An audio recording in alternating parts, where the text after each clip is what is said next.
जय श्री ज्योतराम, जय सनातन, जय गुरुदेव, जय बाबा की आप सभी को। मैं परम भक्त रवि पवार पालम धाम दिल्ली से स्वागत करता हूं आप सभी भक्तों का। आशा करता हूं आप सभी कुशल मंगल होंगे।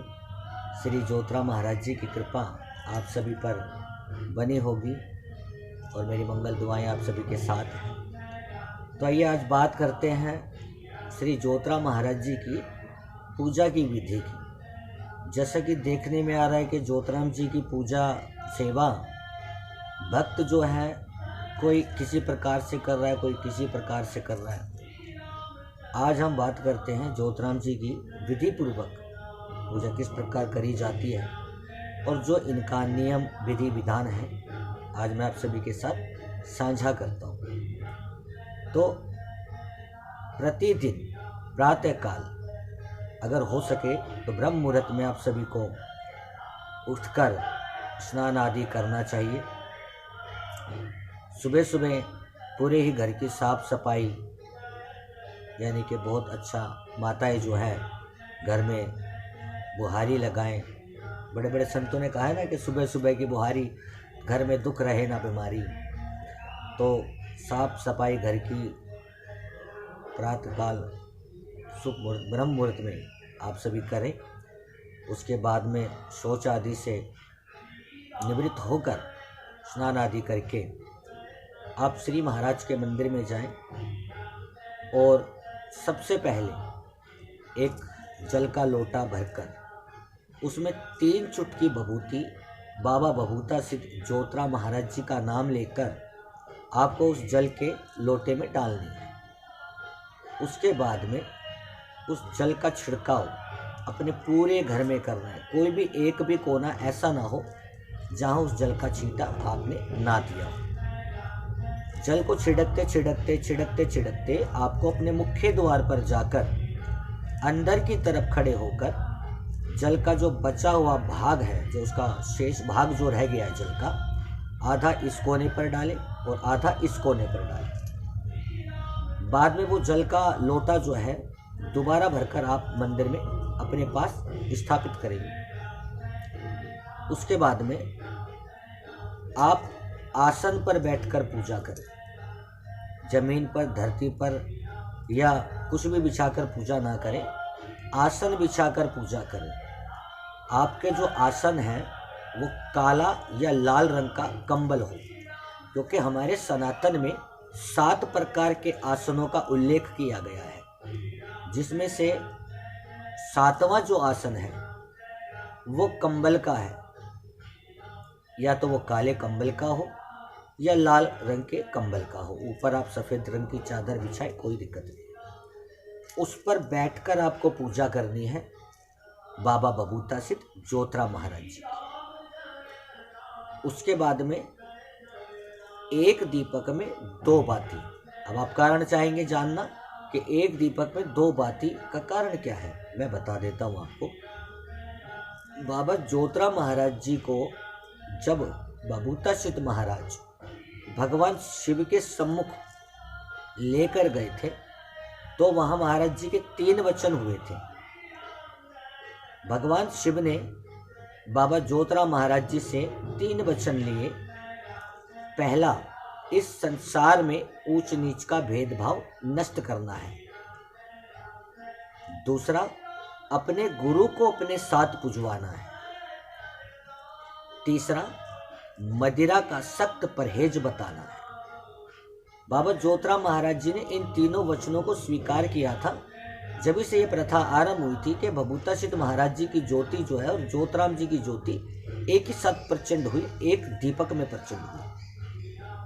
तो जो 2 बातियां लगती हैं उसका कारण यह है कि एक बाती श्री ज्योतराम महाराज जी की है, दूसरी बाती भभूता सिद्ध महाराज जी की है। तो आपको करना क्या है, एक दीपक में 2 बाती प्रचंड करनी है देसी घी से। उसके बाद में आप 2 अगरबत्ती जलाएं। उपले के छोटे छोटे 2 भाग कर कर उसको जलाकर आपको दीपक के सामने कुछ इतनी दूरी पर रखना है। इतनी दूरी पर आपको दोनों अंगारियों को जो है रखना है। उसके बाद में आप उसके ऊपर घी डालेंगे। आप देखेंगे जब वो घी में से एक लौ निकलेगी और उस लौ के माध्यम से दीपक से वह ज्योति प्रज्वलित हो जाएगी, उसका अर्थ यह है कि श्री ज्योतिरा महाराज जी का प्रवेश आपके घर के अंदर हो गया है। जैसे वो ज्योत प्रचंड हो जाए, तुरंत आप इनका एक बंडल का जो पैकेट है, बीड़ी के बंडल का पैकेट, वो आप मंदिर में इनके पास ही रखेंगे जहां आपने इनको स्थापित किया है। उसके बाद में आप उसमें से 2 बीड़ी निकालकर जलाकर उस ज्योत के सामने रख देंगे और महाराज जी को हाथ जोड़कर प्रार्थना करने के हे प्रभु, हे परमात्मा, हे श्री ज्योतिरा महाराज, इसको स्वीकार करो। जब आपने दोनों ज्योत के सामने अपनी दोनों बीड़ियां रख दी, उसके बाद में आप महाराज जी की आरती करें। आरती आप किसी भी तरीके से कर सकते हैं, कपूर से भी कर सकते हैं, एक अलग से दीपक प्रचंड कर भी कर सकते हैं। जब आपकी आरती संपूर्ण हो जाए, उसके बाद में आप चाय का भोग महाराज जी को अर्पित करें। चाय का भोग लगाने के बाद में ऐसा नहीं कि आपने चाय का भोग लगा दिया तो आपकी पूजा संपूर्ण हो गई। यहाँ पर चाय का भोग लगाने के बाद में आपको दोनों हाथों से ज्योत को ग्रहण करना है, बाबा भभूतासिद्ध ज्योतिरा महाराज जी का नाम लेके। उसके बाद में भभूति का तिलक ज्योत पर से उतारकर पहले शंकर भगवान को तिलक करना है, फिर निरंजन बाबा को तिलक करना है, फिर भभूतासिद्ध महाराज जी को तिलक करना है, उसके बाद में ज्योतिरा महाराज जी को तिलक करना है। 5वां तिलक जो तस्वीर के अंदर आपके जो भी गुरुजन या गुरुजी का चित्र उसमें दर्शाया गया है, गुरुजी के चित्र को भी भभूति का तिलक करना है। बाद में उस तिलक को आप अपने माथे पर ग्रहण करेंगे। उसके बाद एक चुटकी भभूति अपनी जीभा पर ग्रहण करेंगे और बाबा भभूतासिद्ध ज्योतिरा महाराज जी का ध्यान करेंगे। 5 मिनट 10 मिनट आपको ध्यान करना है। उस ध्यान में आपके शब्द होंगे ओम नमः शिवाय, ओम नमः निरंजन, ओम नमः भभूतासिद्ध, ओम नमः ज्योतिरा महाराज, ओम गुरुदेवाय नमः।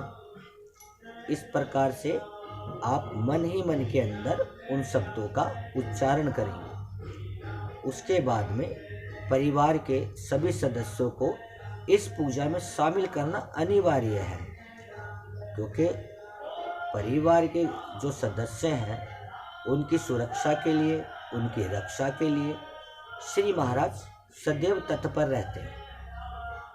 तो पूजा के अंदर परिवार का शामिल होने का अर्थ ये है कि अगर किसी परिवार के सदस्य के साथ में किसी भी प्रकार की बाधा है, परेशानी है, तो वो पूजा में शामिल होने से ख़त्म हो जाएगी। और अगर आप एक साथ मिलकर पूजा करते हैं बाबा ज्योतिरा महाराज जी की, तो आपका परिवार संगठित रहता है।